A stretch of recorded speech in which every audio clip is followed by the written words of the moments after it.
লঞ্চে আসলে এরকম মজা, শুয়ে শুয়ে আসা যায়। দেখেন কি স্বাদ, ওয়াও কি স্বাদ, কি এত স্বাদ কেন? এই দেখেন লঞ্চে পুরাই পুরাই ধামাকা। এই যে দেখেন কি যে পরিবেশ, খোলামেলা পরিবেশ একদম। সবগুলার আজকে ভাইরাল করে দিব, চুপিং পং করে দেবে সবগুলো আজকে। এই যে হয়ে গেছে, এই দেখা যায় না দি, বুঝলাম না, ক্যামেরা গোলা মারে গায়ে। আই হাই রে লঞ্চ, চরমুনাইর মাহফিল থেকে সব ফিরে যাচ্ছে ঢাকার উদ্দেশ্যে।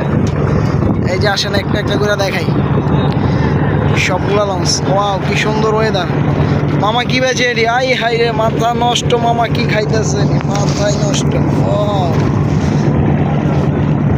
এই যে দেখেন, দেখতে পাচ্ছেন একজন মাঝি এখানে আসছে।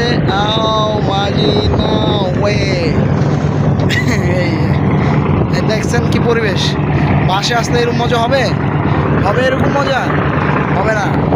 এরকম মজা নিতে হইলে, সাগর মাঝখানে বাঁচতে হইলে লঞ্চেই আসতে হবে, বুঝলে? আর আমি লঞ্চ কি ভিডিও করবো, আমি তো চোখে দেখি।